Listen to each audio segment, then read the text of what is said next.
Rich people don't avoid traps. They think in systems you've never heard of. And that's the difference. It's not intelligence, it's not luck, it's how they fundamentally think about money. In the next few minutes, I'm going to show you the core mindsets that separate the wealthy from everyone else. And once you see these, you can't unsee them. First, rich people buy time. Poor people buy things. When a wealthy person gets a raise, their first thought isn't, what can I buy? It's, what can I stop doing? They hire a cleaner, they get a meal service, they pay for someone to handle their admin work. Why? Because they know their time is worth more than the cost of the service. If you make $100 an hour and spend 3 hours cleaning, you just lost $300. The wealthy understand this math instantly. Poor people do the opposite.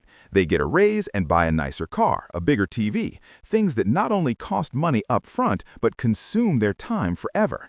That car needs maintenance. They've traded money for objects that demand more of both their money and their time. Rich people trade money to create more time, which they then use to make more money. It's a positive loop. Poor people trade money for things that consume time, leaving less time to make money. It's a negative loop.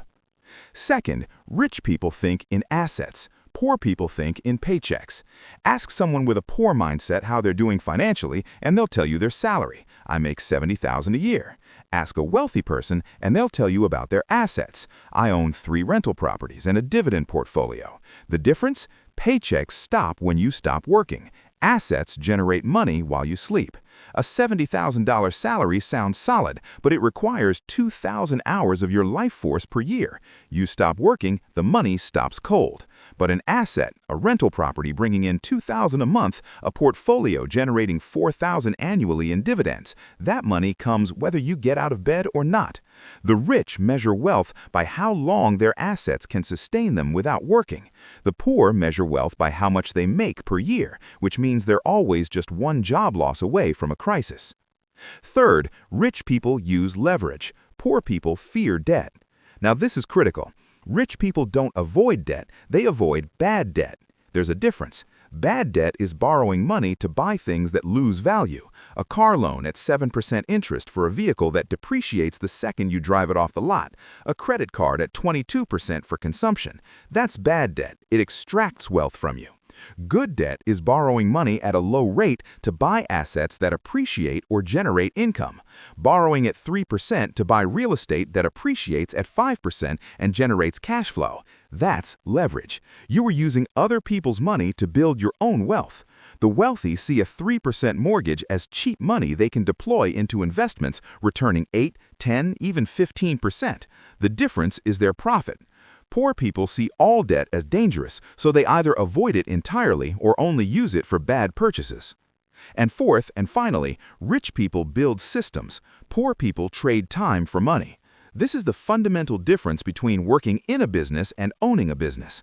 If you're trading hours for dollars, you have a job, not wealth. The moment you stop working, the money stops. You're trapped in the paycheck prison. Rich people build systems, businesses, investments, processes that generate money without their constant presence. They hire people, they automate, they create processes that run without them. A person with a poor mindset works harder to make more money. A person with a rich mindset builds a system that makes money while they're on vacation. That's the shift. Stop thinking, how can I work more hours? And start thinking, how can I build something that works without me? That is how you escape the time for money trap.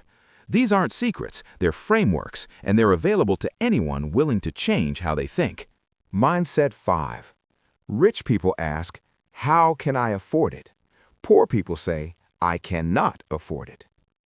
This is one of the most powerful mindset shifts you can make. When a poor person sees something expensive, an investment opportunity, a business course, real estate, their brain immediately says, I cannot afford that, and shuts down. Conversation over.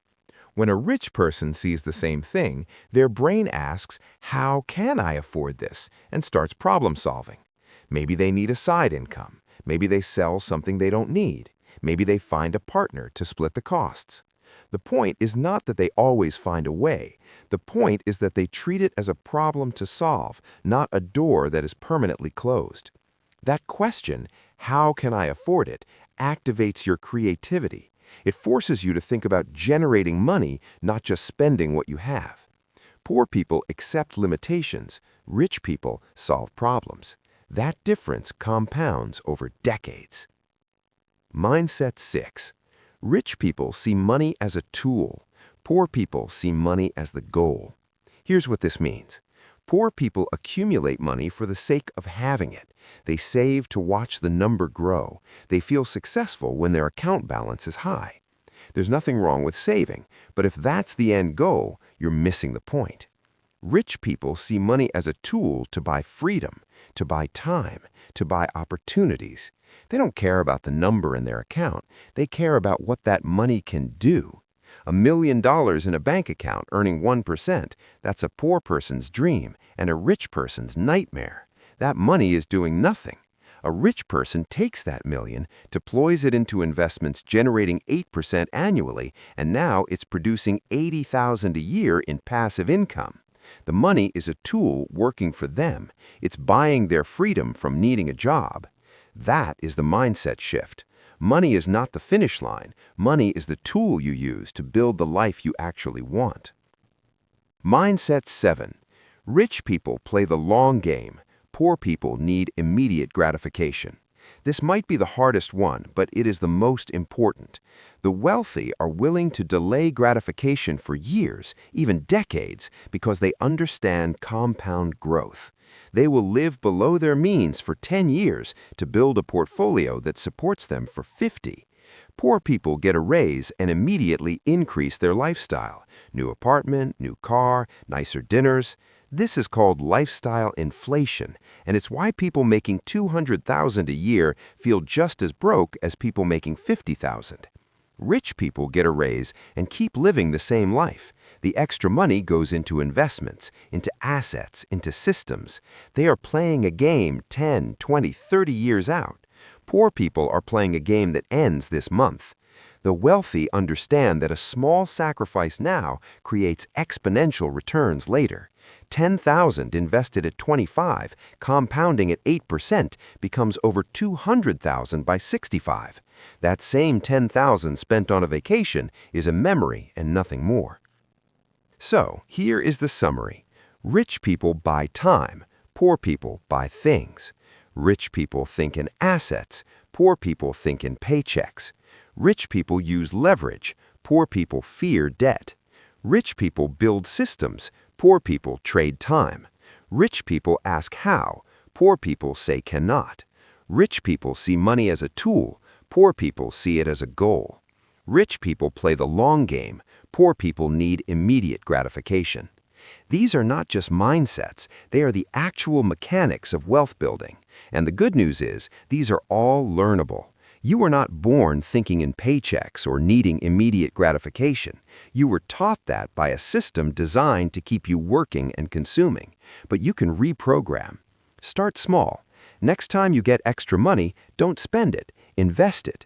Next time you're about to buy something, ask, does this buy me time or consume it? Next time you see an opportunity and think, I cannot afford that, stop and ask, how could I afford this? These mindset shifts take time, but they are the difference between staying trapped in the paycheck prison and actually building wealth.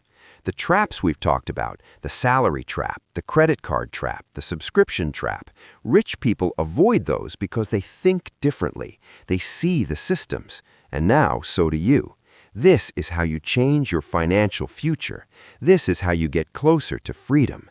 Now go think like the rich do.